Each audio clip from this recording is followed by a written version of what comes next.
Welcome to my channel.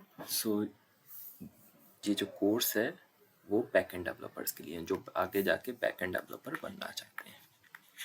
Backend developer, और इसमें जो एज अ बैकएंड डेवलपर हम टेक्नोलॉजी जो यूज़ करेंगे वो हम यूज़ करेंगे जावा। अब सबसे पहले हम बैकएंड डेवलपर का काम क्या होता है ये समझने की कोशिश करते हैं। हो सकता है बहुत से लोग उनको ये क्लियर ना हो कि बैकएंड डेवलपर करते क्या है। एक्चुअली हमारे पास यूज़र है। यूज़र क्या करता है, अपनी कोई भी वेबसाइट या एप्लीकेशन में जाता है, उसको एक यूआई दिखता है। यूआई मतलब इन फॉर्म ऑफ पिक्चर, उसे फॉर्म्स नज़र आते हैं कि कैसे इंटरेक्ट करना है। वो अपने यूज़र डेटा प्रोवाइड करता है और यूआई से इंटरेक्ट करता है। और बैक साइड में यूआई में क्या होते हैं, रेस्ट एपीआई डेवलप करी जाती हैं। रेस्ट एपीआई, तो रेस्ट एपीआई का काम क्या होता है, वो हमारी बैकग्राउंड में इस यूआई से इंटरेक्ट करती हैं और यूआई से यूज़र इंटरेक्ट करता है, जिससे कि सारे कम्युनिकेशन होते हैं। तो बैकएंड डेवलपर की रिस्पॉन्सिबिलिटी क्या होती है, रेस्ट एपीआई डेवलप करने की। अब रेस्ट एपीआई डेवलप करने के कई सारे तरीके हैं, बट जो जावा में है वो सारी चीज़ें हम डिस्कस करेंगे। तो एज अ बैकएंड डेवलपर हमारी प्री रिक्वायरमेंट चीज़ें क्या है कि हमें इस कोर्स को स्टार्ट करने से पहले हमें क्या आना चाहिए। तो सबसे पहले हमारे पास जावा की नॉलेज होनी चाहिए। अब जावा भी बहुत बड़ी है, तो एटलीस्ट हमारे पास जावा की नॉलेज होनी चाहिए अप टू वर्जन 1.8 या जावा 8, कि हमें functional programming, interfaces, collection classes, oops concept, exception handling, ये सब की नॉलेज हम लोगों को होनी चाहिए। तो जावा एटलीस्ट 1.8 तक की वर्जन हमारे, क्योंकि 1.8 में फंक्शनल प्रोग्रामिंग इंट्रोड्यूस किया था।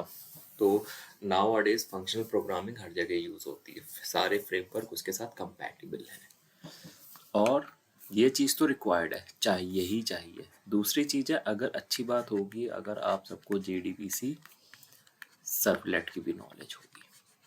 अगर नहीं होगी तो ये दोनों टॉपिक की कुछ बेसिक नॉलेज मैं कवर करूँगा, जिससे आपका एक पाथ बन सके। बट जावा की नॉलेज आप लोगों को होनी चाहिए।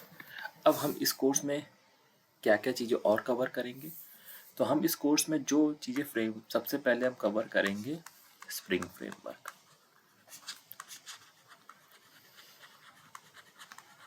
क्योंकि नाउ अ डेज सब लोग यूज़ करते हैं स्प्रिंग बूट का, और हम अगर बात करें स्प्रिंग बूट की, तो boot is nothing but a advance version of spring framework only.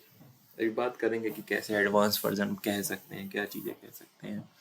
तो यहाँ हम डायरेक्टली स्प्रिंग बूट ना स्टार्ट करके सबसे पहले कुछ नॉलेज हम स्प्रिंग फ्रेमवर्क की शेयर करेंगे कि कैसे स्प्रिंग काम करता है।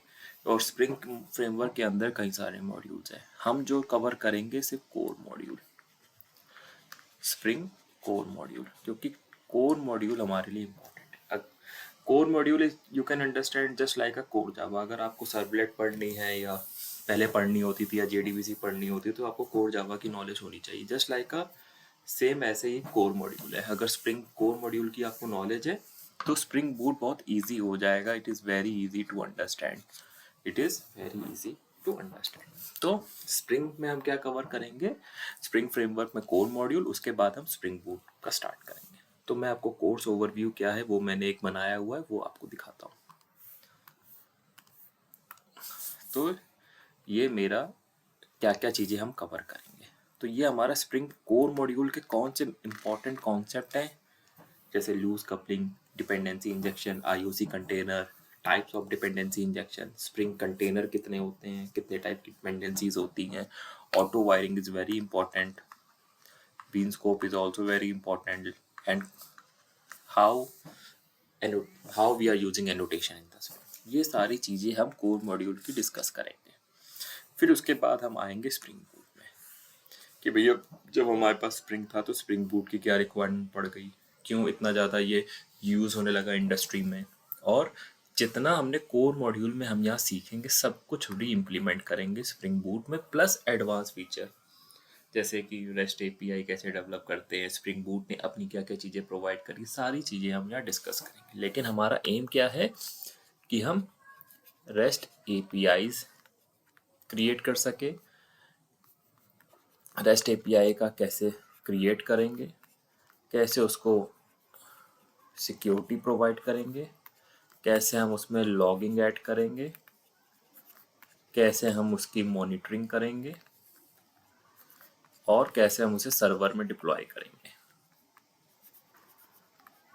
ये सारी चीज़ें तो हम यहाँ पे सीखेंगे क्योंकि ये सारी चीज़ें आपको ज़रूरत है जब भी हम किसी प्रोजेक्ट के साथ काम करेंगे।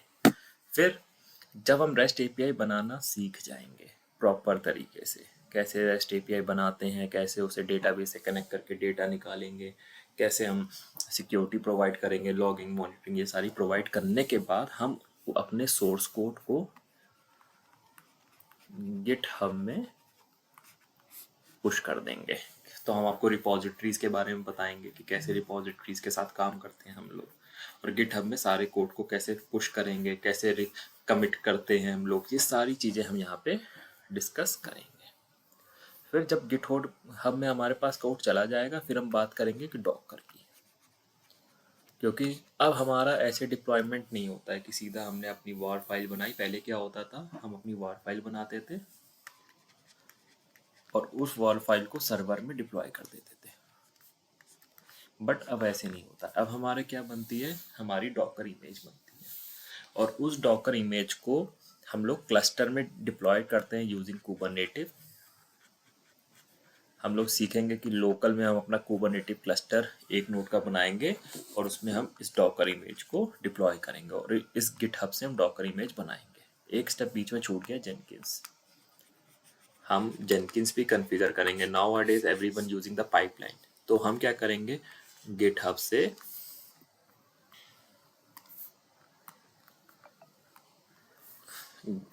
से कोड को उठाएंगे, उसे सिंपल जेनकिन उस कोड को पूरा पिक करेगा, प्रोसेस करेगा और हमारे लिए यहाँ पे डॉकर इमेज बना देगा। डॉकर इमेज बना देगा, उस डॉकर इमेज को बना के उसे डॉकर हब में पब्लिश कर देगा। डॉकर हमें पब्लिश कर देगा, उस डॉकर हब से कुबरनेटिव इमेज बनाएगा, अपने क्लस्टर में डिप्लॉय करेगा और डिप्लॉय करने के बाद एक्सटर्नल यूजर उससे इंटरेक्ट करेगा। पहला फेस ये रहेगा। फिर हम लोग क्या करेंगे, नाउअडेज सब लोग क्लाउड यूज करते हैं, क्लाउड जैसे AWS,